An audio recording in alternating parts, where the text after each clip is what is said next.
बहुत ही दुर्लभ लाए हमारे लेफ्ट हिस्टोरियंस ने, और ये एएमयू स्कूल ने और जेएनयू स्कूल ने और दिल्ली यूनिवर्सिटी के लेफ्टिस्ट ने। और इसलिए उन कॉब्वेब्स को क्लीन करना बहुत जरूरी है। And for our viewers, doctor Kulkarni is a medical doctor, work in the navy, और अपनी मेडिकल प्रैक्टिस के दौरान ही जब ये नेवी में थे, तभी से इन्होंने अपने इतिहास को, मराठा हिस्ट्री को, इतिहास को पढ़ना शुरू किया, रिसर्च करना शुरू किया। और इसलिए इनकी जो समझ है, it's not ended by any academic niceties. जो प्रेशर होता है कि ये तो कहना ही है, ये पॉलिटिकली करेक्ट है, वो पॉलिटिकली करेक्ट नहीं है, तो पीएचडी में एडमिशन नहीं मिलेगी, नहीं तो मार्क्स मिलेंगे, उस दौरान से जिन जिन लोगों को नहीं गुजरना पड़ा, वो असली इतिहास अब लिखा जा रहा है बाय सेल्फ ट्रेन्ड हिस्टोरियंस, और जो हमारे देश की भाषाओं को जानते हैं। जैसे आपने मराठा हिस्ट्री डॉक्टर कुलकर्णी इसको स्टडी किया, मराठी में जो ज़ेर है आपकी पूर्णता होगी। आप जैन हिस्टोरियंस की तरह नहीं, रामदास ठाकुर जी नहीं आती है, कोई हिंदुस्तानी भाषा आती है, संस्कृत का तो नाम पता है नहीं, पर इंडिया की फोरमोस्ट हिस्टोरियन है। ना इस देश के कल्चर से कोई लेन देन, ना इस देश की मान्यता से, सिविलाइजेशनल हिस्ट्री से, पर आप देखते हो कैसी कैसी इतिहास के हमारे ऊपर ला गई है। तो I really look forward to your version of the third battle of Panipat and how it changed the course of Indian history. All yours, please. Thank you. हम शायद हिंदी में बात ज्यादा करेंगे, तो थोड़ी अंग्रेजी में बात करेंगे। यहाँ बुलाने के लिए आपका बहुत बहुत धन्यवाद। और एक आपने महाभारत युद्ध का जिक्र किया, तो एक मराठी कवि बहुत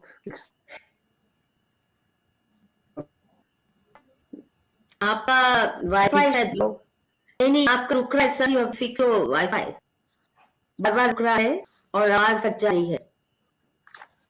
अब यही सबसे अच्छा वाईफाई है मेरे पास। 5G नहीं है ना, तो चल पड़ा। नहीं है, बार अभी तो नहीं। जी चलिए। तो उन्होंने एक कविता बनाई थी 100 साल पहले, रामगंज गढ़ रही है। उसका जो ध्रुव पद था वो ये था कि कौरव पांडव संगत तांडव द्वापर काली होए अति। जब द्वापर युग में कौरव पांडव लड़े थे, बहुत सारी लड़ाई हुई, वैसे ही से Marathi.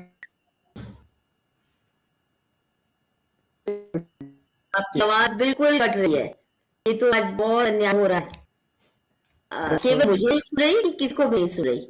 Viewers can you please give feedback? आपको सुन रहे हैं क्या? आशीष, कैन यू गिव फीडबैक? थोड़ा स्लो है ना, मैंने चेंज किया वाईफाई, आप देखिए। ठीक है, तो कहा कि जैसे मराठी गिल्डे लड़े कलियुग में, सुनाई दे रहा है? जी अब सुनाइए जी। हाँ, मैंने दूसरा वाईफाई अल्टरनेटिव लिया है। तो वैसे मराठी गिल्चे कलियुग में लड़े थे पानीपत। तो हर लड़ाई इतिहास पे कोई नया मोड़ तो देती है, इसमें कोई शक नहीं है।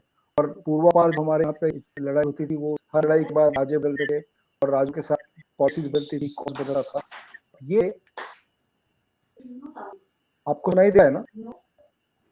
हमें सुन रहा है। हाँ, तो फिर ये जो शुरुआत हुई ये सब चीजों की, इसके मैं अपनी कहानी है ये शुरू करूंगा 17वीं सदी।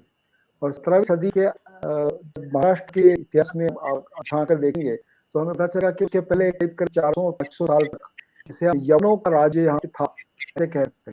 और यवनों का राज्य होने में दिक्कत इतनी थी, जो यवन नहीं थे और यहाँ के रहने वाले थे, उनके ऊपर एक प्रकार की उनको एक दुय्यम स्थान दिया जाता था सोसाइटी में।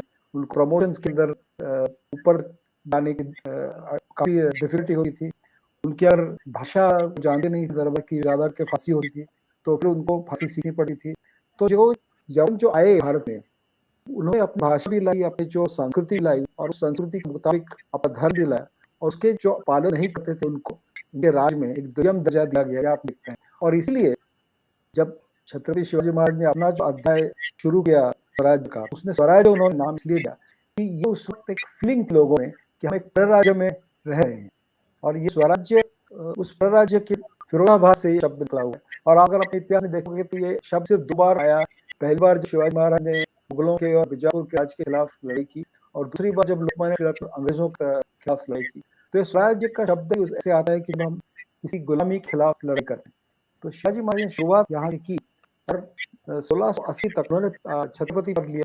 एक हिंदू राजा उस वक्त बहुत सालों के बाद, शतकों के बाद राज्याभिषेक उनका हुआ रायगढ़ किले पे 1674 में। उसके बाद उन्होंने अपना राज्य बढ़ाया, स्वराज्य बिल्कुल दक्षिण कावेरी नदी तक पहुंचा था। जिंजी का बड़ा किला उन्होंने जीता और वो करीब 25 साल मराठों के पास रहा। इस तरीके से जब वो 1680 में गुजर गए, बहुत छोटी सी बीमारी के बाद, तब एक मराठा का दक्षिण में एक प्रकार से एक थोड़ा साम्राज्य बन चुका था।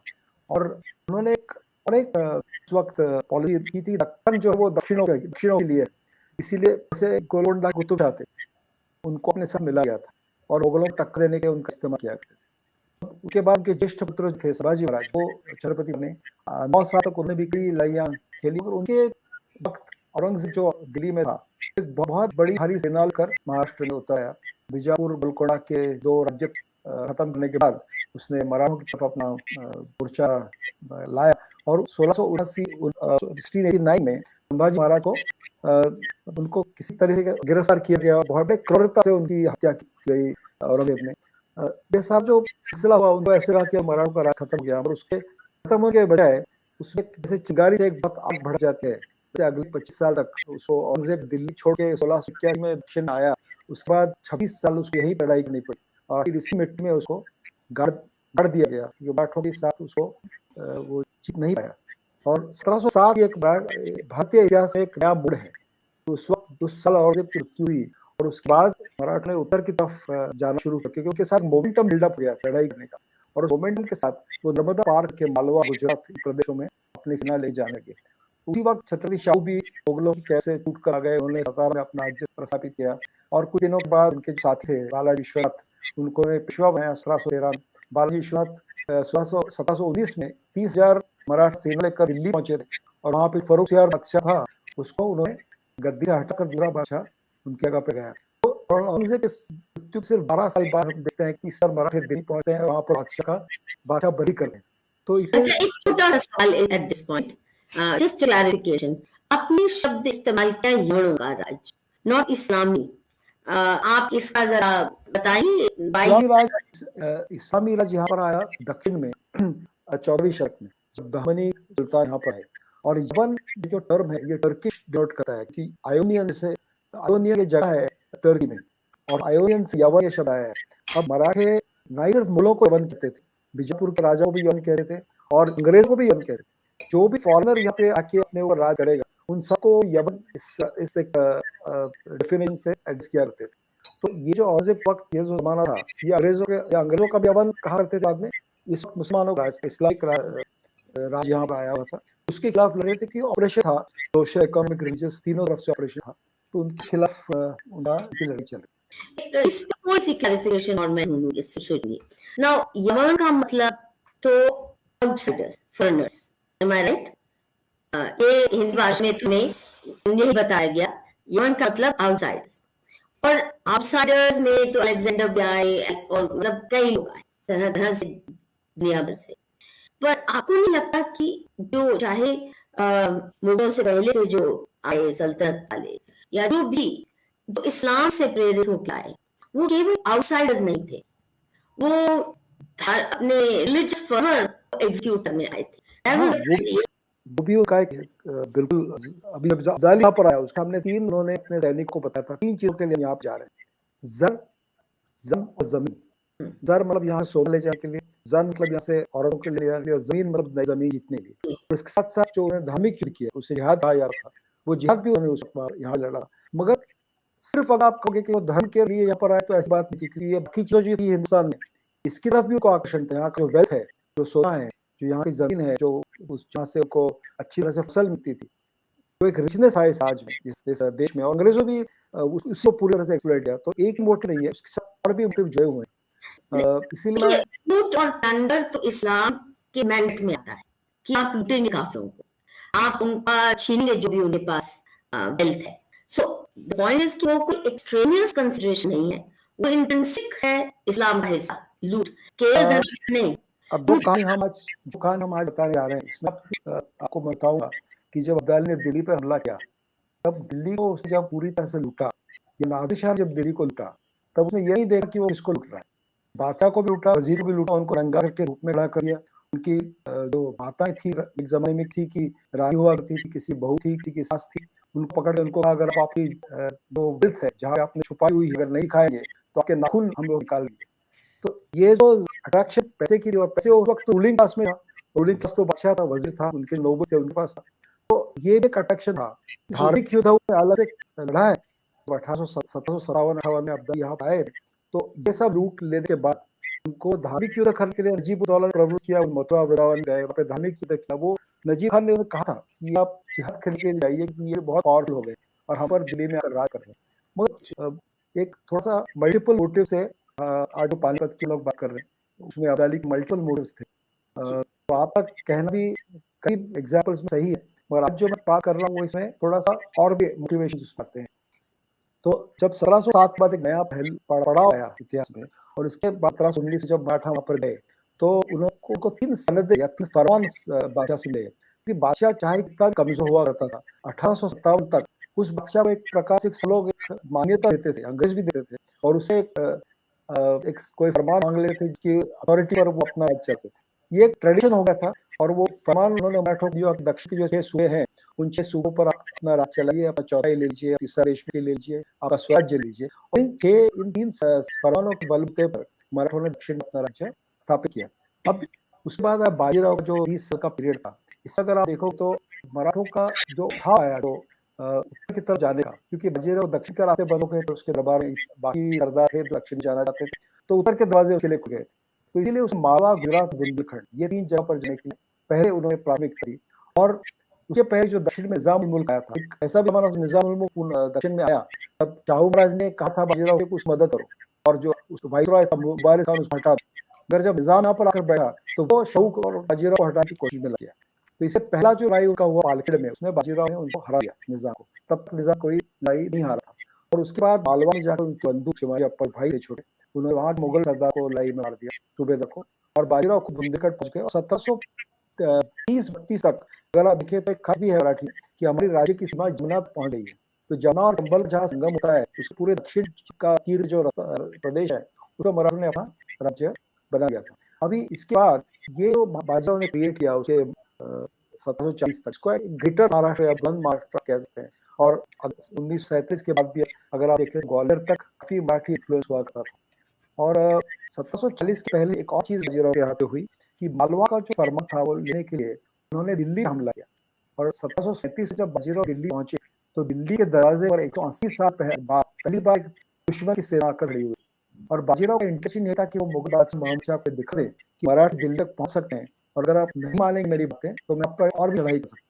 और उसके तुरंत बाद नादिर शाह की हमला आगे पड़िया से, तभी दक्षिण में पुर्तगालियों के खिलाफ लड़ाई चल रही थी, इसे मराठी जा नहीं सके दिल्ली में, कि शाहू महाराज का ये कहना है कि आप जाकर मोहम्मद शाह की मदद कीजिए और नादिर शाह को बाहर हटाइए। अरे मराठा का दृष्टिकोण इसमें आपको साफ दिखाई देता है कि हिंदुस्तान या इंडिया की एक प्रकार की उनको एक कल्चरल पॉलिटिकल एंटिटी उनको नजर आ रही थी। और जो बाहर से आने वाला कोई भी चढ़ाई करके आएगा तो उसके खिलाफ लड़ने के लिए वो नादिर शाह तब भी उनकी वहां जाने की तैयारी थी, मगर वो निकलने के पहले नादिर शाह अपने देश वापस चला गया। उसने बहुत बड़ी दिल्ली से ले आई। और ये दृष्टिकोण उनका पानीपत तक आपको नजर आया कि हिंदुस्तान के बाहर के लोग और हिंदुस्तान के अंदर के राज्य राजवाड़े, इससे उनका एक सलूक करने का तरीका अलग था उनके साथ करने। अब 1640 के बाद मराठों की सेना दक्षिण में रिचनावली तक पहुंची हुई थी, उत्तर में यमुना और मलवा तक पहुंची थी, गुजरात उनके हाथ में था। और 1743 में कलकत्ता में अंग्रेजों ने मराठा राज्य बना दिया था। तो बंगाल से लेकर गुजरात तक और जमुना और चंबल से लेकर तिरुचिरापल्ली तक 1745-47 तक मराठों का राज फैला हुआ। अब इसके आगे जाने के लिए एक घटना घटी जिस वजह से उनको ऊपर जाके जमुना पार करने का मौका मिला। वो ये था कि जो वजीर था दिल्ली का सफदरजंग, उसकी और रोहिलों की लड़ाई शुरू हुई, और रोहिलों ने सफदरजंग को हरा दिया। राजगंज के जगह है उत्तर प्रदेश में, वहां पे एक लड़ाई हुई और उधर वजीर को हरा दिया गया। और वजीर जब हार गया उसने शिंदे और होलकर इनसे मदद मांगी कि आप मेरे मदद के आई। और ये वजह थी कि मराठे पहली बार जमुना पार करके वजीर की मदद करने चले गए। उन्होंने रोहिलों का पराजय किया और सफदरजंग को वापस वजीर बना दिया दिल्ली का। और इसके वजह से उनका नाम भारत बाहर पहुंच गया कि वजीर जिसको निकाल दिया तो उसको फिर से जगह पर बिठा दिया और रोहिलों को वहां से हटा दिया। अब रोहिले कहाँ से आए हैं? रोहिले रोह का मतलब होता है एक पहाड़, और पहाड़ के रहने वाले लोग मतलब रोहिले। ज्यादा करके अफगान जो थे वो यहाँ पर आकर सेटल हुए थे, उनको रोहिला नाम कहा जाता है। और ज्यादा करके गंगा के ऊपर, गंगा के पार थे उत्तर की तरफ, हिमालय पर्वत की पहाड़ी और गंगा नदी के बीच में जो जगह थी, नजीबाबाद, सहारनपुर, बरेली और फर्रुखाबाद, जहाँ पे बगश हुआ करते, ये सारी चीजें वही लोग थी और उन्होंने उनको भी चाहिए था कि दिल्ली पे अपना राज थे, इसीलिए सफदरजंग जब दोबारा को वजीर बनाया गया तो सफदरजंग ने मराठा से कहा कि आप 1752 में एक अहदनामा कह रहे हैं जिस फारसी शब्द एग्रीमेंट के लिए, और अहदनामा के तहत उन्होंने एग्री कर लिया बादशाह और वजीर ने कि मराठों को हम उनके हमको प्रोटेक्ट करेंगे, किसी इंटरनल एक्सटर्नल एनिमी के खिलाफ हमें मराठे प्रोटेक्ट करेंगे, उसके बजाय उनको हम लोग 50 लाख रुपए देंगे और आगा, अजमेर, पंजाब और ठट्टा मतलब सिंध, ये 4 प्रदेश जो है, 4 प्रदेश उनको अर्थात अजमेर और आगरा के तुरंत उनको मिल सकता था और बाकी पंजाब और सिंध जो प्रांत थे वो उनके जितने 1752 में ही। एक मिनट, एक सवाल आपकी इजाजत हो तो मैं पूछूं इस वक्त। बिल्कुल।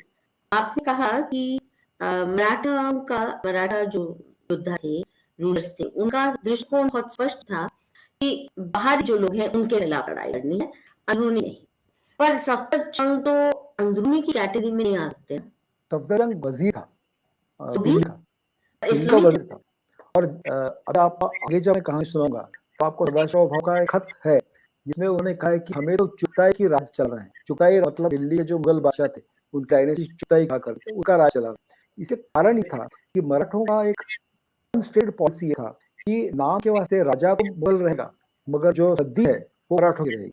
वो नहीं चाहते कि अपना बादशाह वहां जाके बिठाएं।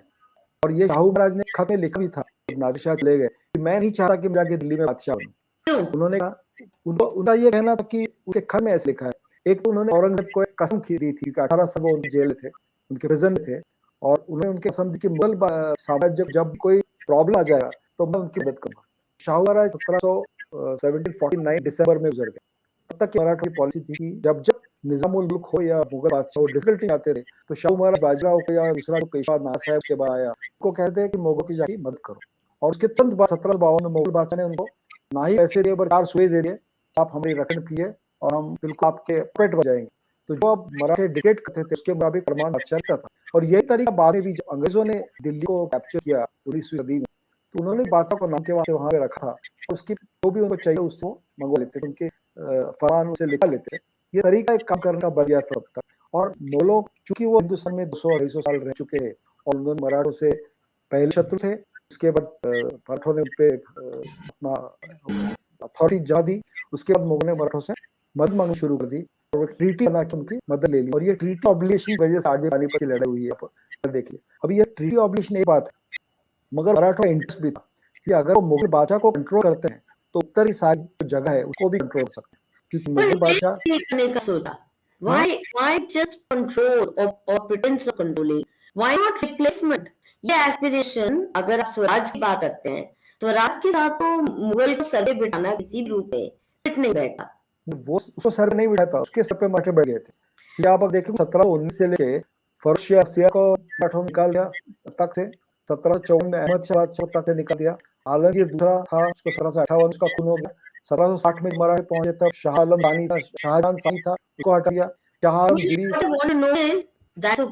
परंतु ये क्यों नहीं कि हम नहीं बैठना चाहते थे, चलो किसी जाट या राजपूत को बिठा दे। ये मैं आपको थोड़ी देर बाद आपको बताऊंगा कि पानीपत के वक्त एक पॉसिबिलिटी थी कि मुगल बादशाह को हमेशा के लिए दूर किया जाए। पानीपत अगर युद्ध परिणाम दूसरी तरफ जाता तो क्या होता, ये हम थोड़ा स्पेक्युलेशन बारे करने वाले हैं। जो 1752 में जब एग्रीमेंट हो गई उसके बाद 1753, 54, 55 में 3 सालों में रघुनाथराव और होलकर को तब गए, उनकी वहां पे जाटों के साथ लड़ाई हुई कुम्हेर में। राजपूतों के साथ जो सवाई जय सिंह के जमाने में अच्छे रिलेशंस थे वो बिगड़ चुके थे, क्योंकि माधो सिंह को जब जयपुर में बिठा दिया तो उन्होंने प्रॉमिस किया था कि मैं कई सालों तक आपको हर साल इतने पैसे दूंगा। वो पैसे नहीं दे पा रहे थे या नहीं देना चाहते थे तो वसूली के हर बार नहीं जाना पड़ा था। तो ये 2 राज्य थे वहां पे, जाटों का और राजपूतों का, उनके साथ उनकी जो संबंध थे वो थोड़े से बिगड़ गए 1750 के दशक में। अब 1755-54 में जब दिल्ली उन्होंने अपने करीब वहां बादशाह को निकाल दिया, बादशाह बंदी कर दिया, तब वहां जो रोहिले थे उन्हें नजीब-उद-दौला, ये एक रोहिला था जो जिस बाद में नजीबाबाद शहर बनाया और पत्थरगढ़ किला बनाया। उसके साथ साथ एक धार्मिक इस्लामिक धार्मिक गुरु था जिसका नाम शाह वली, और वो कह सकते हैं वो थियोलॉजिस्ट था। और उन्होंने कहा कि यहाँ पर जो हमारी एक जमाने में स्टेटस हुआ करती थी दिल्ली में, वो मराठों के आने से स्टेटस बिगड़ गई है। अभी हम लोग सेकेंडरी सिटीजन हो गए हैं और इसलिए हम खुद नहीं लड़ सकते, तो अभी जरूरी हो गया है कि अफगानिस्तान से अहमद शाह अब्दाली को बुलाया जाए और मराठों को दक्कन की तरफ धकेल दिया जाए। तो नजीब-उद-दौला ने अहमद शाह अब्दाली से बातचीत करी, उसको अपने जो वकील थे भेजे और 1756 के अक्टूबर में अहमद शाह अब्दाली बड़ी सेना के साथ जब वो आता है अब्दाली, उसे पता कि यहाँ पर उसको खातिरदारी होने वाली है, क्योंकि सारे जो रोहित थे, नजीबुद्दौला वगैरह, वो उसको सपोर्ट करते थे, यहाँ पे उसके रहने का इंतजाम करते थे, उसको खाना पीने का बंदोबस्त करते थे, पैसे जरूरत पड़े देते थे। तो एक प्रकार मर्सिनरी जो कहते हैं उस प्रकार की वो हमला हुआ करता। 1757 में जब वो दिल्ली में आया, उसे दिल्ली इस तरह से लूटी कि कहा जाता है कि सारी जो लूट थी, वो बादशाह या वजीर बाकी सब लोग से जो लूट ने कमाई, वो लूट जाने के लिए उसको जो जानवर जरूरी पड़े, घोड़े हाथी वगैरह, उसने एक धोबी का गधा भी छुड़ा नहीं दिल्ली में, इतना उसने लूट दिल्ली से उस वक्त किया। जब दिल्ली की लूट पूरी हुई तो उसने सूरज जाट और वहाँ पे कुछ 5-4 मराठों की सेना थी, उनसे कहा कि आप में आ गया, हमारी जो पेशकश हो दी, तो उन्होंने कहा हम नहीं देगा, आप आके हम हमला कीजिए। तो वो नीचे दिल्ली से उतर के बल्लभगढ़ गए, बल्लभगढ़ पे हमला किया। उसके बाद मथुरा गए, मथुरा में जो पिलग्रिम्स आए थे उनकी बड़ी भारी कत्ल हो गई, वृंदावन के साधुओं ने उनके साथ प्रतिकार किया। एक कहानी है जिसमें लिखा गया है कि हर सर जो कटवा के लाते थे उस पिलग्रिम का, साधुओं का, हर सर के लिए उसको 5 रुपया लाने वाले दिए जाते थे। इस प्रकार का एक इतिहास मथुरा और वृंदावन उस वक्त अब्दाली और नजीब खान ने किया। और वो जहाद उस वक्त खत्म हुआ जब उस कत्ल की वजह से यमुना पानी बिल्कुल लाल हो गया और पीला होने लगा, और वहाँ पे कॉलेरा की एक इन्फेक्शन हो गया उन लोगों के, और उसकी वजह से वो वहां से छोड़कर वापस दिल्ली चले गए। जब सवर आ गया तो उनको वापस अफगानिस्तान आना पड़ा। तो ये सब हुआ था 1757 के आसपास। जब अहमद शाह अब्दाली वापस चले गए तो रघुनाथ राव, तो नाना साहब पेशवा के चचेरे भाई थे, और उनके साथ मल्हार होकर ये सेना लेकर आए। दिल्ली उन्होंने नजीब खान के कंट्रोल में दी हुई थी, दिल्ली उन्होंने अपने कब्जे कर ली। और उस वक्त एक गलती उनसे हो गई, उसको उन्हें भारी कीमत बाद में देनी पड़ी, और वो कि नजीब खान की बात मानकर उन्होंने नजीब खान को उस घर वापस जाने को इजाजत दी और दिल्ली अपने कब्जे में लेकर आगे सरहिंद की तरफ चले। और पंजाब में पहली बार उन्होंने प्रवेश उस वक्त किया 1757 में। और पंजाब में जाने के बाद 1758 में जो तैमूर शाह अब्दाली लाहौर में राज कर रहा था, उसको वहां से निकाल के भगा दिया, लाहौर अपने कब्जे लिया, अटक अपने कब्जे लिया, मुल्तान कब्जे लिया और पेशवर अपने कब्जे लिया। तो ये 4 जो शहर थे, ये चारों शहर 1758 के अप्रैल के बाद मराठों के कब्जे में आ गए। और इस वक्त अगर आप देखा जाए, मराठा साम्राज्य पेशवर से लेकर बंगाल तक और हरिद्वार से लेकर दक्षिण में श्रीरंगपट्टनम तक उनका व्याप था। और ये मराठा घोड़ों ने सिंधु नदी में पानी दिया, ऐसे उस वक्त खत लिखे गए थे। तो ये जो था एक मराठा चढ़ता आलेख था 1758 तक। अब यहाँ पंजाब में वो गए तो यहाँ पर कॉन्फ्लिक्ट उनका हो गया अब्दाली साहब, क्योंकि उसका जो रीजन था अफगानिस्तान, तो एक बिल्कुल एरिड जगह थी, इसमें कोई फसल नहीं थी, कोई उसमें से उसको इनकम नहीं मिलता था, तो उसको जरूर था कि पंजाब अपने पास रखे। ये पहली बात थी। जब नजीब खान पता चला कि मराठी इतने पावरफुल हो गए, तो उसे भी अपने वकील अब्दाली के पास भेज के आप कृपया फिर से आ जाइए और इनको पीछे हटा दीजिए। अब रघुनाथ राव होलकर दक्षिण में आ गए, उनकी जगह दत्ताजी शिंदे उत्तर में ही, और दत्ताजी को नाना साहब पेशवा ने 3 काम बताए थे। एक, पंजाब की सरहद सिक्योर कर लीजिए, दूसरा आप दिल्ली को संभाल लीजिए, और गंगा पार होते हुए आप अवध की तरफ जाइए, शुजाउद्दौला से जो काशी और प्रयाग की जगह है वो अपने कब्जे करके आगे बंगाल की तरफ जाइए। अब ये बंगाल जो अट्रैक्शन था ये बहुत इंपॉर्टेंट है, कि 1757 प्लासी की लड़ाई हुई थी, उसके 1-1.5 साल बाद इंस्ट्रक्शन दत्ताजी को दी गई थी कि आप बंगाल की तरफ जाइए और बंगाल हमला कीजिए, अंग्रेजों ने वहां पर अपना जम बिठा दिया है। तो दत्ताजी पंजाब में गए, वहां पर उन्होंने अपनी फौज की इंस्पेक्शन की, वापस जब दिल्ली आए तो नजीब खान ने उनसे दोस्त का प्रस्ताव रखते हुए कहा, आपको गंगा पर होना है, शुक्रतल में गंगा करीब 4 मील चौड़ी है, यहाँ पर मैं आपको पुल बना के देता हूँ।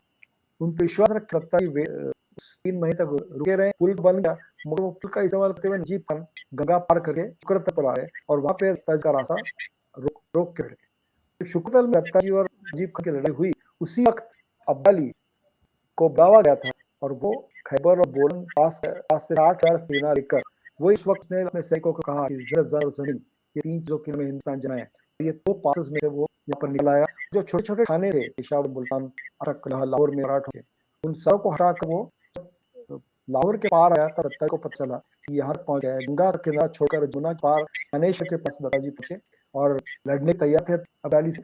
अब्दाली ज्यादा उनसे लड़ने को उस वक्त तैयार नहीं था, वो जमुना पार करके नजीब खान को जाकर मिले, और दोनों ही सेना यमुना के 2 तीरों की तरफ से दिल्ली की तरफ आ गई। और दिल्ली में मकर संक्रांति 1760 में पुरानी घाट जो है दिल्ली के उत्तर की तरफ, वहां से अब्दाली और नजीब के सेना क्रॉस करके आने लगी। रोकने को दत्ताजी अपनी सेना के साथ गया, उसको एक गोली लग गई, उनका सर एक जमुना के मिट्टी में रेती गिर गए, उनका सर काटकर कुतुब शाह जो नजीब खान का गुरु था वो उसको ले गया।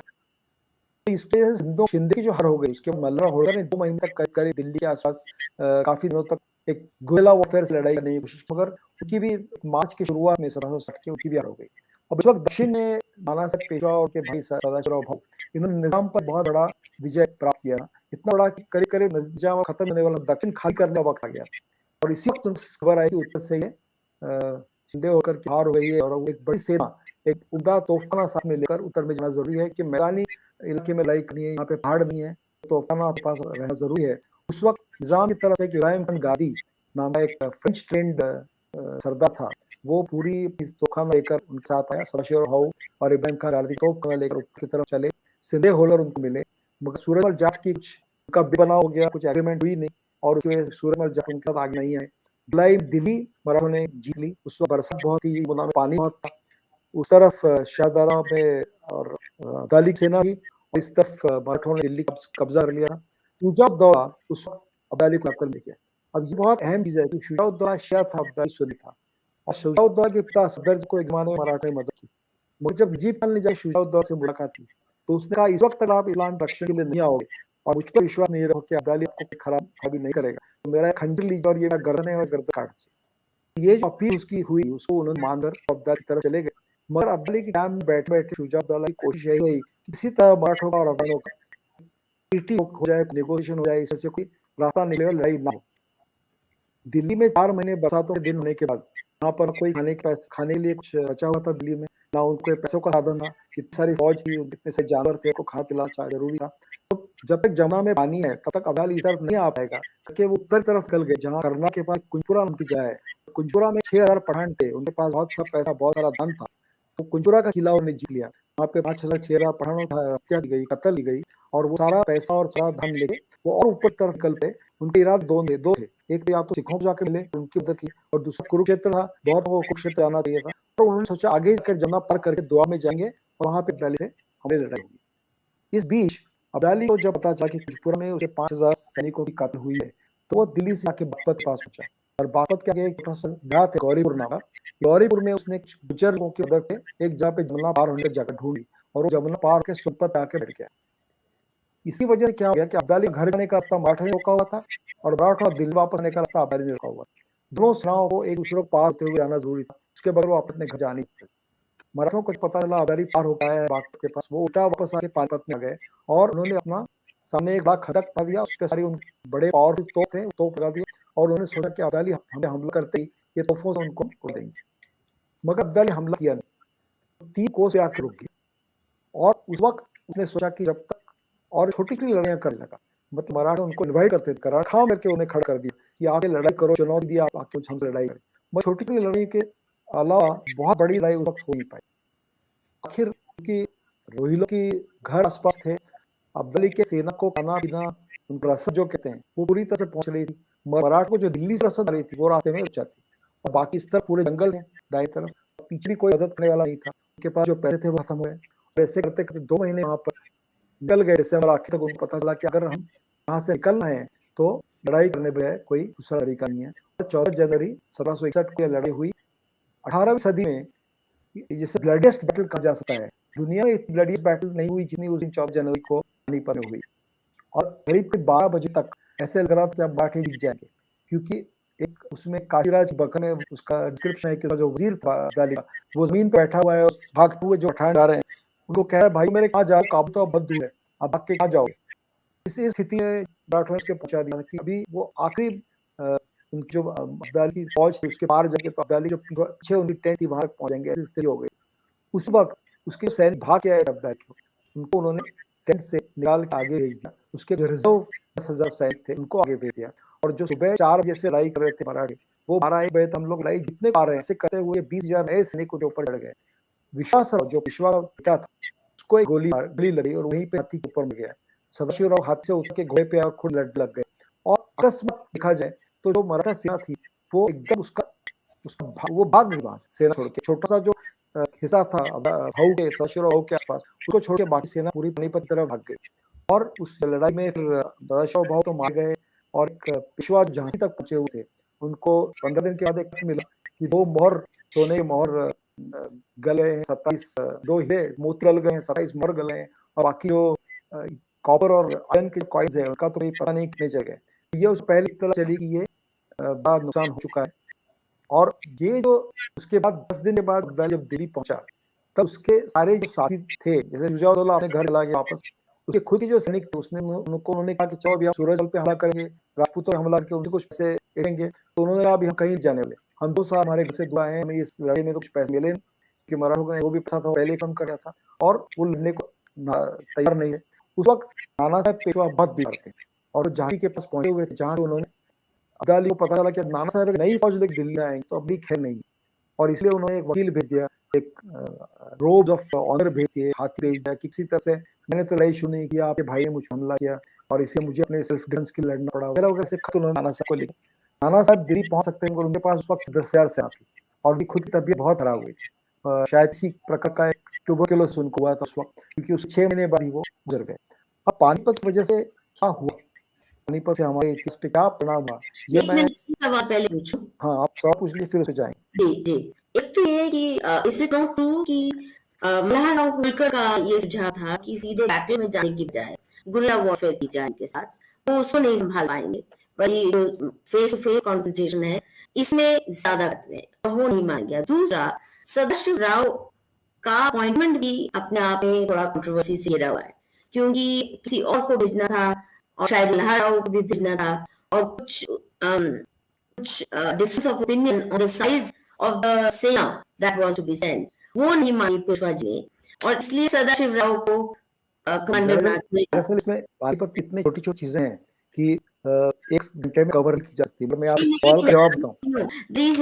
एक और सवाल मैं से जुड़ा हुआ है। The reason I'm saying is कि many people believe कि अगर वो ये चेंज न हुआ होता तो आउटकम और ना था। दूसरा, is it also true and that's my question because I am not sure, ये फैक्ट कि इन्होंने 10,000 मराठाओं के पास बिजनेस ऑफ वॉर थे अब्दाली की फौज के, और जब ये डिसाइसिव पॉइंट पे पहुंची तो इन्होंने अब्दाली की तरफ से लड़ना शुरू कर दिया, though they were in the camp of Marathas और एकदम नितर हो गया। पहला सवाल आपका था कि सदाशिव भाऊ के अपॉइंटमेंट उत्तर जाने की क्यों, अब इसका जवाब ये था कि रघुनाथ राव वहां पे आना था, रघुनाथ राव पहले जा चुका था, इसे उत्तर काल हुआ था, मगर जब बात चली पतदूर कर जगह है वहां जब ये बात डिस्कशन में निकली तब रघुनाथ राव ने कहा कि मुझे 80 लाख रुपया दीजिए कि मेरा रेट का करा है और मुझे इतना पैसा लगेगा और मुझे 80,000 फौज दीजिए तब जाओ। अब इतने पैसे थे उनके पास, नहीं इतनी फौज थी, और गए वक्त जब वो उत्तर तरफ जाकर आया था तब उसने इतना बड़ा कर्जा लेकर वापस घर आया था कि जो दीवान थे सदाशिव भाऊ पेशा के, उन्होंने उनसे कहा, टोका था कि जब कोई मुल्क द्वीप पे जाता है तो कर्जा के नहीं आता, वो वहां से पैसे लेके आता है। तो रघुनाथ ने कहा ठीक है अभी अगली बार आप जाकर देखिए क्या होता है, और ये प्रकार से उनके घरेलू आपस जो बातचीत हुई उसकी वजह से फिर पेशा ने निर्णय दिया कि अब तो रघुनाथ राव की मांग पूरी नहीं कर सकते। उधीर में निजाम के खिलाफ जो बड़ी लड़ाई जीती थी उसका हीरो था सदाशिव राव, और सदाशिव राव रघुनाथ राव से 4 साल सीनियर थे, इसीलिए रघुनाथ राव के बजाय सदाशिव राव उत्तर में भेजना तय हुआ। दूसरी चीज थी कि अब गुरिल्ला वॉरफेयर, अब मल्हारराव होलकर उस वक्त इनकी उम्र अगर आप देखेंगे 1760 में तो करीब करीब 67 साल थे और उनकी जिंदगी 40 साल उससे पहले वो गुरिल्ला वॉरफेयर से लेते। पर गुरिल्ला वॉरफेयर के लिए जो ट्रेन चाहिए, पहाड़ चाहिए, छुपने की जगह चाहिए, वो भागने की जगह चाहिए, आके दुश्मन पे अनएक्सपेक्टेड हमला करने की जरूरत चाहिए, वो उत्तर हिंदुस्तान के प्लेन से उनको मिल नहीं सकते। दूसरी चीज अब्दाली था लड़ाई करने के लिए एक बड़ा जैसे निजाम के साथ उन्हें उधीर में बड़ा विजय मिला मराठ का, वो इब्राहिम खान गार्दिया तोफखाने के ऊपर मिला, नहीं तो मराठ की जो तरीका था लड़ाई करने का, जैसे पहले बाजीराव का निजाम का लड़ाई 1738 में हुआ था, उसके पास पूरी कैलरी थी, तोफखाना नहीं था, 8 महीने तक लड़ाई चली और सारे मूवमेंट्स करते रहे, मैनूवर करते रहे, और फाइनली जगह जब निजाम पकड़ा गया उसको खाना पानी बंद कर दिया, तब उस सेना को कोई धक्का नहीं पहुंचा, उसको शरण था। तो ये जो लंबी लड़ाई करने की जरूरत पड़ी थी तोफखाने की वजह से वो लड़ाई बहुत जल्दी खत्म हो जाती।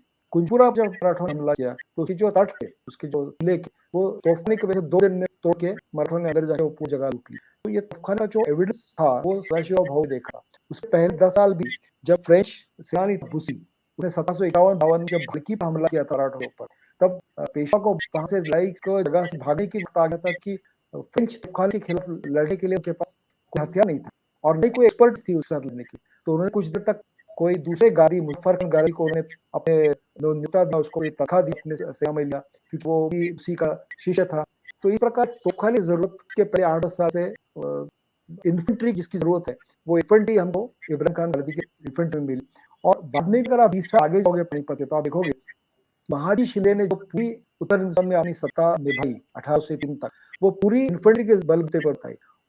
महाजी शिंदे जो तोफ थे, जो कैनन थे, वो अंग्रेजों ने जो जीतने बाद उनके पास मिले तो उन्होंने वो लंदन को भेजे कि इनके तोफ हमारे से अच्छे कैसे हैं, इतने अच्छे क्योंकि उन्होंने तोफ बनवाए थे महाजी ने, वो अंग्रेजों के ईस्ट इंडिया कंपनी तोफ अच्छे और उन्होंने भी अडॉप्ट किया इन्फेंट्री टाइप ऑफ वॉरफेयर। उसके लिए फ्रेंच उन्होंने आर्मी अपॉइंट किया था जिसने ट्रेन किए बटालियंस, और उनके बटालियंस के बलबूते पर वो सारे उत्तर हिंदुस्तान और दिल्ली और इन गांवों पर अपना कब्जा अगले 30 साल रख सकते। तो ये गुरिल्ला वॉरफेयर की बात होगी। आपका दूसरा सवाल इसका कि जो 10,000 के करीब जो हाँ, प्रिजनर तो क्या है कि लड़ाई जब वहाँ पे 2 महीने चल रही थी तो 10,000 नहीं 2,000 अफगान मराठों की तरफ आ गए थे, क्योंकि अब्दाली के देश में भी उसके खिलाफ बहुत से अदर सरदार थे जो उसके खिलाफ हुआ करते। तो 2,000 अफगान आके उन्होंने मराठों को कहा हम आपकी तरफ सर्विस लेना चाहते हैं, और जब वो यहाँ पर आए तो उनको केसरिया रंग के पगड़ी दे दी गई कि आप हम पहचान सको कि आप हमारी तरफ से। जब उन्होंने देखा कि लड़ाई का नूर बदल गया है और लड़ाई हमारे खिलाफ होने लगी है, तो उन्होंने वो पगड़ी फेंक दी और वो यहाँ लड़ाई करने लगे। और मराठों को कैसे लगा जैसे कि अफगान यहाँ पहुंच गए, तो ये उसमें सब प्लॉट जिसे कहा सकता है। तब तक वहां से भागना ऑलरेडी शुरू हो चुका था पानीपत, क्योंकि एक बार विश्वास राव को गोली लग जाने के बाद एक प्रकार से अपना जो कमांडर चीफ है वो मारा गया, और उस जमाने में सारी ओरिएंटल आर्मीज की टेंडेंसी थी कि कमांडर चीफ मर जाएगा वहां से भागने को और अपनी जान बचाओ। तो वो उसके बाद हो चुका था उस वक्त।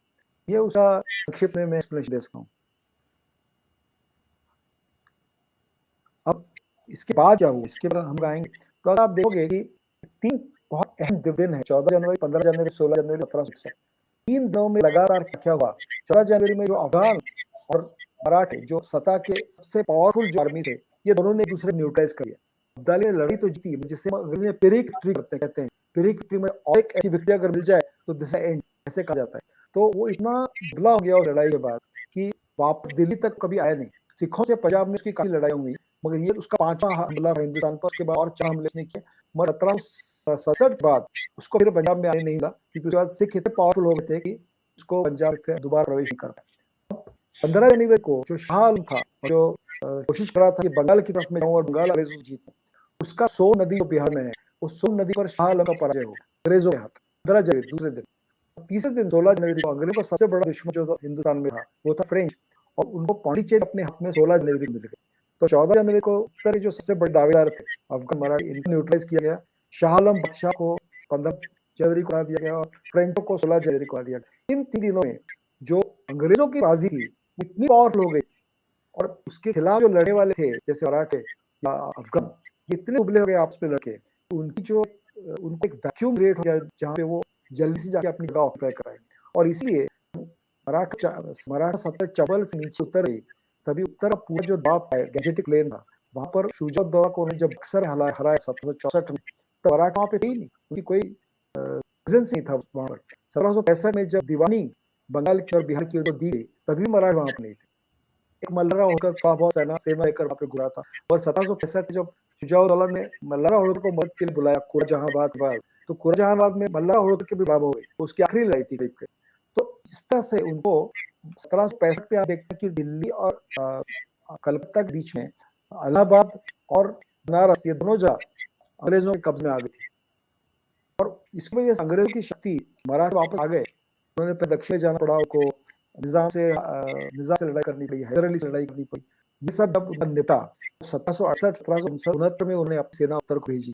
1770 में उन्होंने दिल्ली वापस जीती। मगर ये 9 साल में अंग्रेज कलकत्ता मद्रास इन जगह पे इतने भारी पड़ गए। दक्षिण में उन्होंने निजाम और हैदर अली को एक साथ उन्होंने प्रयास लड़ाई की, उनको हरा दिया था। उत्तर में शुजाउद्दौला हरा दिया था। सो मराठों से लड़ाई करने की इस वक्त उनकी तैयारी नहीं थी। और ये बाकी जो लोग थे उनको सबको उन्हें पराजय करके अपनी अपनी सत्ता, अपना प्रदेश तक काफी बढ़ा गया था। 1770 में दिल्ली वापस मराठा जीत ली। शाह आलम बादशाह जो गए 13 से प्रयागराज में किले में बैठा था, उसको मराठा ने न्योता देकर वापस दिल्ली में बिठा दिया महाजी शिंदे ने, और उसको पपेट बना के उसके हाथों से सारे काम करवाए। ये नहीं समझ आता, ये तो मतलब I don't understand, it's legitimising Islamic rule again and again and again and again. आपको ये सुनकर हैरत होगी कि शाह आलम ने महाजी शिंदे के कहने पर पूरे तैमूरिद एम्पायर में काउ स्लॉट बैन कर दिया। It doesn't matter. नहीं मैं कह रहा हूँ अगर आपके पास ये पावर है कि आप बना सकते किसी को किंग मेकिंग पावर है। अब सोनिया गांधी जी ने अगर मनमोहन सिंह को बनाया इसलिए because she had a sigma of being a foreigner. यहाँ तो वो नहीं था, फॉरेनर बार-बार अपने सर ला रहे हैं। और अगर आपके पास डी फैक्टो पावर है तो आप जो पावर क्यों नहीं लेते? तो कास्ट लॉट बैन करने के आप क्यों नहीं लेते? उसके हाथ क्यों करवाना पड़ रहा है आपको? This I don't understand. जैसे नजीब खान को वापस जाने दिया, सफदरजंग के साथ प्यार मोहब्बत, जबकि वो भी कोई कोई सीरियस ऐसा क्षण हिस्ट्री का नहीं है जब चशिया हो चसनी हो। उन्होंने आपस में लड़ाई करके दो की मत की। ये सवाल तो हम पूछ सकते हैं, मगर उस वक्त तो सिचुएशन सोशल कल्चरल पॉलिटिकल जो सिचुएशन थी उसमें जो उस वक्त उनका इंटरेस्ट बेस्ट सर्व होता था वो रास्ता उन्होंने चुना, और जो रास्ता ज्यादा रेजिस्टेंस का था वो रास्ता उन्होंने नहीं चुना, क्योंकि वहां पे जाके बादशाह बैठेगा कौन? छत्रपति सातरा में है, छत्रपति के हाथ में पावर नहीं है, पेशवा पूना में है, पेशवा के हाथ में तब तक कोई पावर नहीं रही थी, चार को बना देते हैं सूरज बनेगा वहां पे मराठों और जाटों का लड़ाई चली थी उस वक्त। मैं कह रही हूँ कि अगर आपने स्ट्रेटेजिक अलायंस ऐसा किया होता, जैसे श्री राम गए श्रीलंका तो उन्होंने वहां का ही कोई व्यक्ति यही कहा कि कोई और आए। इसी किस्म से यहाँ अगर अलायंस इस तरह की होती, जाटों से लड़ाई करने की बजाय, जो कि कई बार की, या राजपूतों से लड़ाई करने की बजाय रीअश्योरेंस होती कि हम आपको बिठाना चाहते हैं, हम नहीं आना चाहते, आपको बिठाना चाहते हैं, तो इतिहास का कुछ और ही टर्न होता। और दूसरा ये कि जो हमें बताया जाता है wrong right you have to tell me, क्योंकि मराठा इतने दूर अपने कैपिटल से आके लड़ रहे थे उत्तर भारत में विदाउट एलाइज, ये बिना एलाइज की लड़ाई। अब सफदरों को एलाई बनाना तो मेरे हिसाब से तो बहुत अकल की बात नहीं, परंतु यहाँ पे उन्हें फिर लूटपाट वैसे ही करनी पड़ी अपनी फौज को मेंटेन करने की, और इसीलिए लोकल पॉपुलेशन जो थी वो बहुत खुश नहीं थी इनके आने से। राइट और उन्होंने जो सब राज्य थे उत्तर हिंदुस्तान में उनसे जो कॉन्ट्रैक्ट किया था वो ऐसा होता था कि आप हमें हर साल चौथाई से, मतलब ये होता है कि आपको हम लोग प्रोटेक्शन देंगे और आपको डिफेंड देंगे, और इसके बदले, और हम आप हमला भी नहीं करेंगे, उसके बदले में आप हमें इतना आपकी तरफ से हर साल चौथ दीजिए। प्रॉब्लम ये था कि वो चौथ हर जब पहुंचनी चाहिए थी पहुंची नहीं। जैसे अंग्रेजों ने बंगाल की जो रेवेन्यू शाह को दी थी वो अभी दी नहीं, बंगाल की जो चौथ भोसले नागपुर के दी थी उनको कभी दी नहीं। तो ये चौथ वसूल के लिए भोसले तो अंग्रेजों पे हमला कर नहीं पाए कि वो ताकत नहीं थी, ना शाह आलम कर पाया, तो मराठों को हर बार ये चौथ वसूली के लिए वहां पर जाना जरूर था।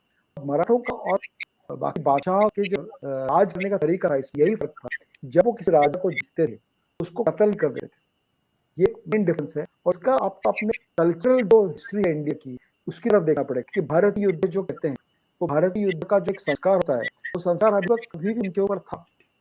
अभी बाजीराव जितनी लड़ाइयां जीती हो, चाहे चंबल और यमुना से लेकर तुंगभद्रा का प्रदेश जीता, उसके टेंट के सामने कटे हुए सरों को मंदरा मीनार किसने बनाया नहीं, क्योंकि उसको जरूरत नहीं पड़ी किसी कत्ल करने की। पानी के बाद हम अपने मॉरल हाई जो लेते हैं और ये रियलिटी है, आज भी बांग्लादेश वॉर में 90,000 से ज्यादा हमें प्रिजनर ऑफ वॉर लिए बिना शर्त के वापस दे दिए, उनको अच्छा खाना पिलाया, सब कुछ किया, उनका दिख रहा फिर वापस दिए।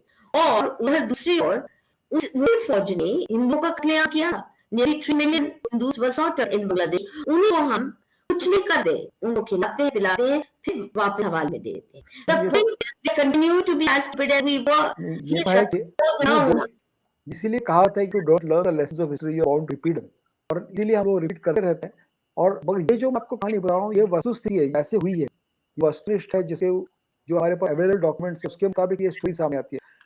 किसी के बारे में किसी के एक्शंस जो इतिहास में हुए हैं उसको नदर हम जस्टिफाई कर सकते हैं पूरी तरह से, ना उसको हम पूरी तरह से खराब बुरी कह सकते हैं, क्योंकि हर इंसान में हर जो उस टाइम के राजा जो थे उनमें ग्रे एरियाज है, कोई क्लियर ब्लैक और व्हाइट लेवल नहीं बन सकता।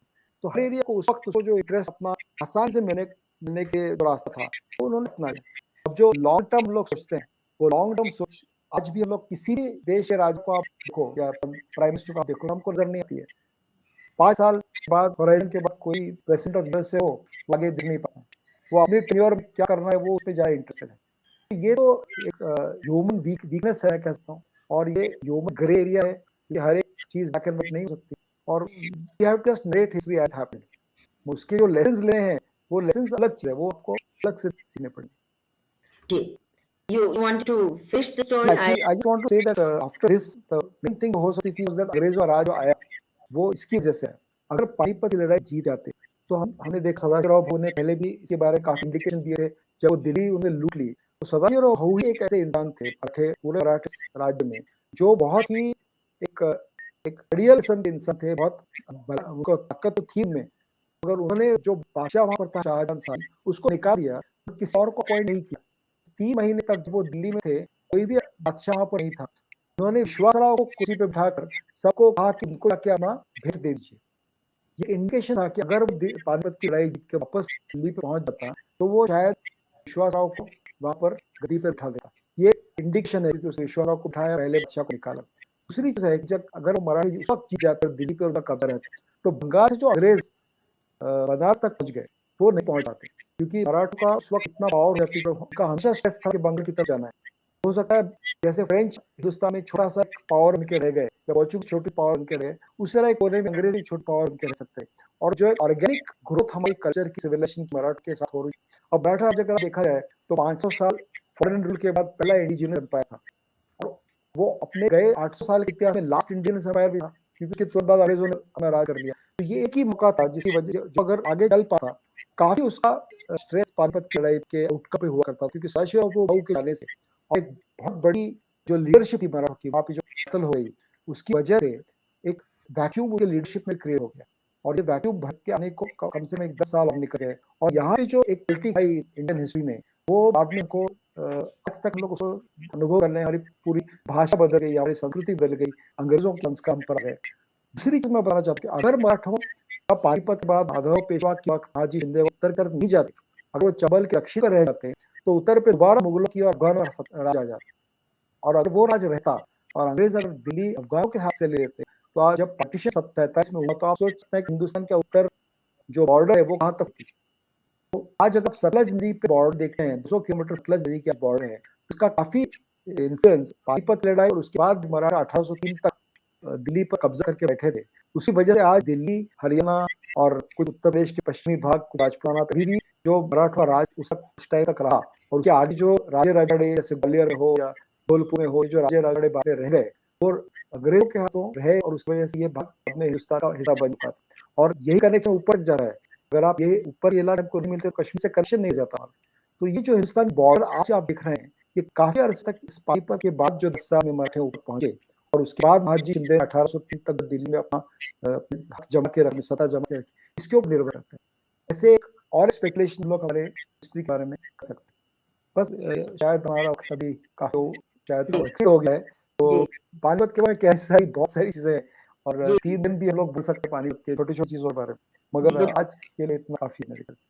अच्छा, एक तो इसका जो मेरा लास्ट सवाल है before we take comment from our viewers, कि ये जो तनातनी ही जाटों के बीच में, मराठा और राजपूतों के बीच में, ये इसने हिंदुस्तान को बहुत नुकसान पहुंचाया। कि कभी भी अगर तीनों फोर्सेस इकट्ठे हो गए होते तो शायद मुगल एम्पायर भी कंसोलिडेट न हो पाता, और शायद अंग्रेज भी कब्जा न कर पाते जिस आसानी से उन्होंने किया। क्योंकि एट डिफरेंट पॉइंट्स, जैसे सिखों ने और सिखों ने भी जैसे बहुत क्रूशल टाइम्स पे अंग्रेजों की मदद कर दी और ब्रिटिशर्स ने की। और जो आप कह रहे हैं ना कि बार बार मराठे मुगलों को ही उन्हीं को बिठाते थे, चाहे वो टाइटलर हो, वो तो 1857 के दौरान हुआ। ये जो तथाकथित वॉर ऑफ इंडिपेंडेंस हम कहते हैं, क्या किसको बिठाना चाहते हैं? वही बहादुर शाह जफर को। उसके बाद आगे प्लीज बैठाओ, नालायक, डेकेडेंट, मतलब कुछ भी नहीं था उसके पास, और वो अंग्रेजों के साथ अपनी पेंशन की नेगोशिएशन कर रहा है। और यहाँ पे इतनी बड़ी वॉर ऑफ इंडिपेंडेंस तथाकथित करके किसको बिठा रहे थे सर पे?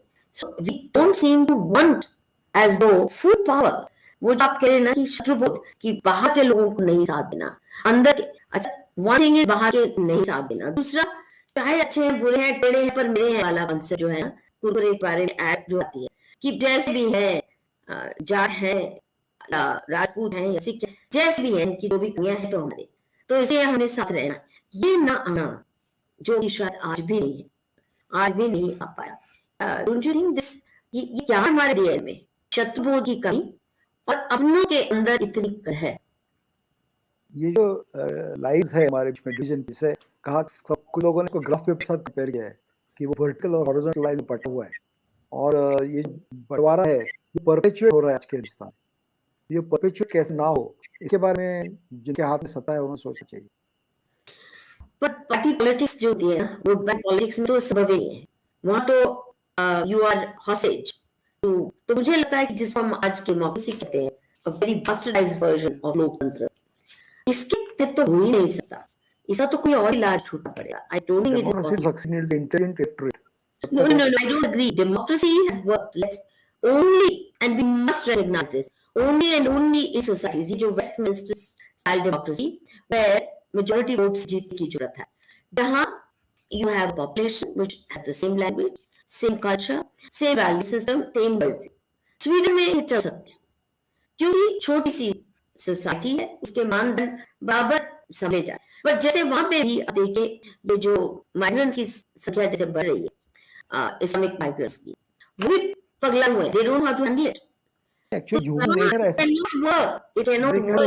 मेरे ख्याल से ह्यूमन नेचर ऐसा है कि अगर आप छोटे छोटे ग्रुप्स बना दें तो आज नहीं कल आदमी देखना शुरू कर देता है कि मुझ में और मेरे नेबर में फर्क क्या है, और वो फर्क पे ज्यादा स्ट्रेस देता है और सिमिलरिटीज कम देता है। ये शायद ह्यूमन नेचर का एक अविभाज्य हिस्सा है। तो जैसे पाकिस्तान बन गया था एक धर्म का राज्य है, तो अभी आपस में उनके कितने धर्म का है, इस्लाम में धर्म रिलीजन मजहब बोलिए, मजहब और धर्म में तो बहुत फर्क है ना। And it was a launching pad for Mission Ghazwain. It's a launching pad for terror. Pakistan is not a country. I don't think we should even consider it as a mission state. It has only one name, which is launching pad for global terror. कर रहे हैं, बहुत बखूबी कर रहे हैं. So they are successful in the mission. We are not in defending and protecting ourselves. We think they're non-human beings. They're not. They're not normal human beings. The Pakistani state is not controlled by, आप जिसको कहेंगे कि कानून कायदे जो सभ्य समाज के होते हैं, उससे इस्लाम उसकी इजाजत ही नहीं देगा। सभ्य समाज में रहने की इजाजत देता ही नहीं इस्लाम, और इसलिए उसे उम्मीद करना कि कोई सिस्टम हो सकती है। अभी रवि चंदेल का सवाल आप दीजिए, why British did not conquer entire China, Malaysia और any other South Asia country except India? South East Asia में दूसरे यूरोपियन पास गए थे, इंडोनेशिया में डच थे, तो उन्होंने आपस में, जैसे अफ्रीका में जर्मन्स थे, फिर इटालियंस थे, तो हर जगह पे कॉलोनाइजेशन उस जमाने हुआ करता था। चाइना में ओपियम वॉर्स थे, उसके से अंग्रेजों ने पे लाद दिया है कि ओपियम खरीदेंगे हमारी तरफ से, तो हांगकांग से छीन लिया था, मकाओ पोर्टुगीज ने छीन लिया था, तो जापान ने चाइना पे हमला किया। तो हर एक पावर पे अलग अलग टाइम पे दूसरों किसी ने हमला करके सत्ता जमाई है, ऐसा एक्सेप्ट नहीं है, सिर्फ इंडिया में हुआ है जी। जापान ने अपने को बचाए रखा था, मगर उनको सेकंड वर्ल्ड वॉर के बाद जो भी अमेरिकन कहते हैं वो माना पड़ा है आज तक। हाँ, इतने सेंचुरीज तक कॉलोनाइज नहीं हुए वो। और सवाल कुछ है क्या?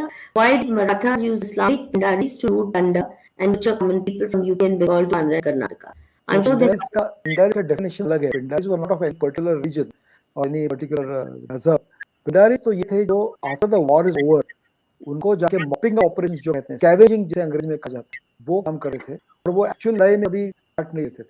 तो स्कैवेजिंग मतलब अभी आप जाके बचा हुआ है, आप लूट लो अपने लिए, और ये लूटने का अधिकार था वो मिलने के, वो सरदार थे उनके साथ, उनको पैसे देते थे और वो अकबली करते थे, लड़ते ही थे, एक्चुअली बैट में कभी नहीं लड़े थे। पर ये जो प्रजा को लूटने की जो प्रक्रिया शुरू हुई, आई थिंक हिंदू हिस्ट्री में, भारत के इतिहास में पोस्ट इस्लाम है, उससे पहले कि प्रजा को लूटे को राजा जाके अगर वो हुआ है, ऐसा नहीं कोई उदाहरण मिलता।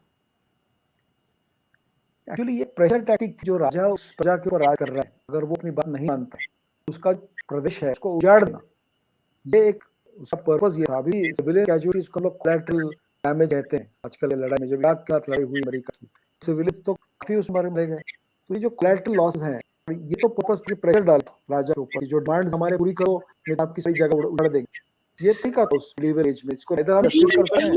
Post Islam, the point I am making is this कि जो प्री इस्लामिक इंडिया है, वहां नंबर 1 आप दो आर्मीज मिलती हैं फेस टू फेस, और जीत हार वहां जंग मैदान में तय होती है।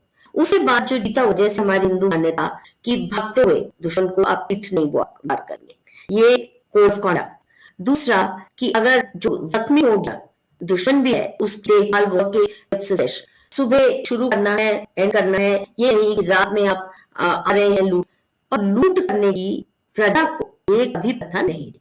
In the code of conduct of warfare, you did not touch unarmed civilians and you certainly did not loot them.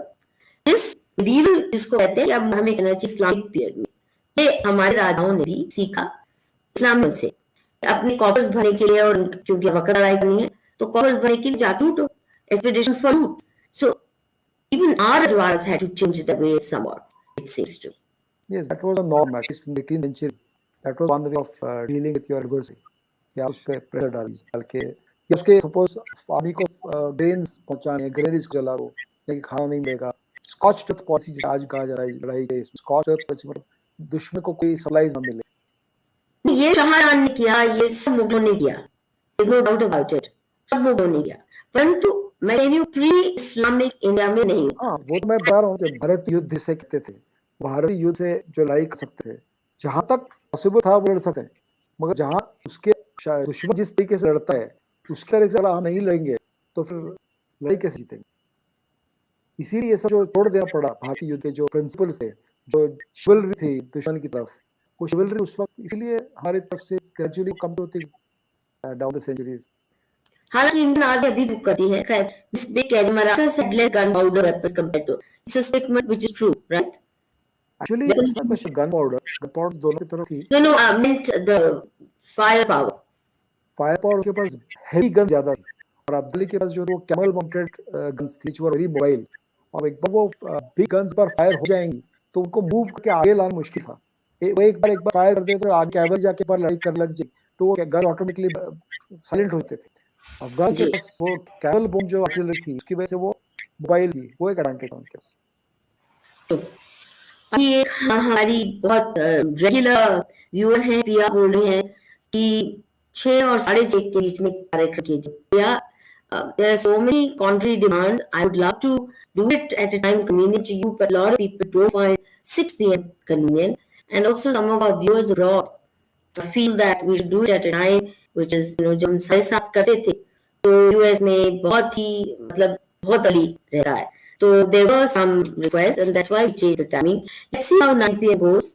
It's not written in stone. This is an experiment and we will certainly keep the convenience of our viewers in mind when changing around. हमने सोचा अब सर्दी है, lockdown किसी के भी situation बनी है, 9 बजे किसी ने बाहर जाना नहीं, नाइट कर्फ्यू में पहुंच जा तो 9 बजे ठीक रहना चाहिए। I hope this would work for most of. Pal Joshi का सवाल लीजिए, this is the last one we will take tonight. Social study taught in school syllabus, Panipat failure, short note compulsory in exam to create traumatic mindset in children of India. कि social mark, why don't we teach what we want?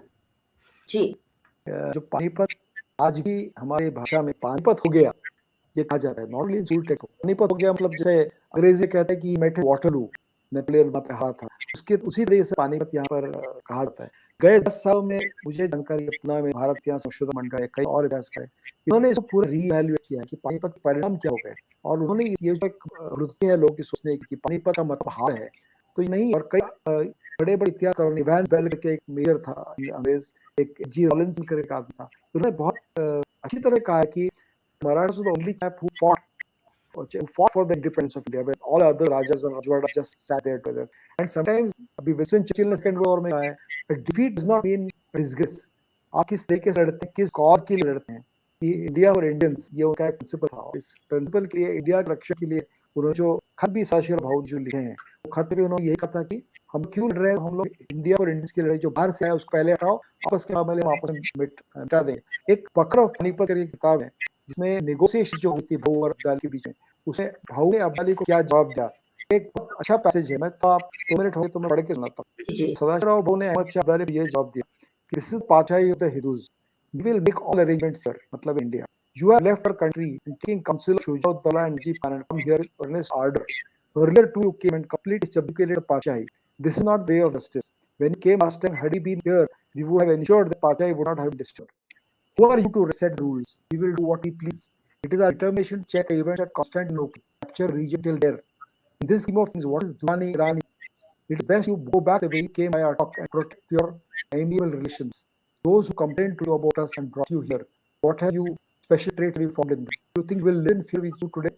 We are fully equipped with what we need. As the Prime Minister of the Hindu Pachahi, the entire responsibility is mine. Now, this is translated from the original Marathi, and the original Marathi is much more stirring than what my English can tell you. But this was the reply that Sadaशिव भाऊ gave Abdali. Why have you come here? I am the person who's responsible for this country. And that probably sums it up. This book was written just 3 months after the Battle of Panipat, 4 months after the Battle of Panipat. So it's a supposedly an eyewitness account. So perfectly right, there you are, that they were indeed inspired by a very deep sense of patriotism, but I wish it had included those alliances with Jats and Rajputs and Sikhs. ये जो failure रहा वो खा गया, क्योंकि उनके बगैर, इस अलायंस के बगैर, जब आप बाहरी की बात करते हैं अब्दाली की, यहाँ से आओ भैया वहीं आओ, तो उसमें सफदरजंग भी आना चाहिए था, उसमें नजीब खान भी आना चाहिए था, उससे अंदर के हमारे लोग हैं जितने भी मतभेद हैं, इनफैक्ट एक्चुअली मराठा चीफ के अंदरूनी भी rivalries थी, that also cost a lot. And there were many a time when they let down each other, when they backstabbed each other. So all that, I think, basically the lesson we learned is that we versus them की जो एक लकीर खींचने की जरूरत है, हम कौन है उसकी तब तक बहुत प्रखर पहचान नहीं है, हम और भारी कौन है उनकी आइडेंटिफिकेशन बहुत स्पष्ट नहीं है, तब तक सबका ये नहीं कि वो तो सारे ह्यूमन रेस का भी आप कह सकते हैं तो एक ही है, बेसिक्स तो एक ही है, all that. So I really think that sense of selfhood, which includes ability to stick to your own, no matter what the cost, whether it's within the family, within the community, or at a larger national level. अभी देखिए ना इतना external threat है, internal threats हैं, हमारी political parties क्या कर रही हैं, एक दूसरे के ऊपर खंजे हो गई है, whereas the enemy is very united, whereas the enemy is very united. Well, I do hope ये जो आपने पानीपत की लड़ाई के जो लेसन्स आपने दिए हैं उसे सीखेंगे लोग, और ये जो डिवाइस टेंडेंसीज हैं हमारे बीच में बहुत जल्दी अपनों से नाराज हो जाते हैं, और बारी लोगों को जो दुश्मन है हमको गले लाने के लिए बहुत उत्सुक रहते हैं. मुझे लगता है कि यही अगर हम सीख लें कि अपनों से नाराजगी नो मैटर व्हाट नहीं करनी, और भारियों से हमें वाकई लड़ने की जरूरत है, और वो भारी कौन है उनकी आइडेंटिफिकेशन, क्लैरिटी, डीएनए वाली जो थ्योरी है सेम डीएनए, ये नहीं चलेगी. Would you like to conclude with some words, Dr. No, I think this hierarchy layout was probably the last bit I want to say. And I would just say that there are a lot of lessons to be learned from history. And at every century, when you're looking at 18th century history of 21st century, it looks different. If you have to actually question the actions of people who behaved as they did in the 18th century, you have to go to that period mentally and adopt their mindset, and then think about the decisions which were taken at that time. Fair enough. With hindsight, you can have a different kind of wisdom, but you agree that we need to learn from the mistakes that came to be committed, considering the circumstances within which they were operating and the pressures that they were at that time facing, existential pressures and many others. Thank you, Dr. Kulkarni. Thank you, viewers, for staying with us till 10:30. And please do subscribe, share, and like this channel. Please do support. And thank you very much. कल फिर मिलते हैं. कल UP पे बात होगी. UP के चुनाव संबंधी क्या तोड़ रोल चल रहा है उस पर बात होगी. And see you tomorrow night 9 p.m. धन्यवाद.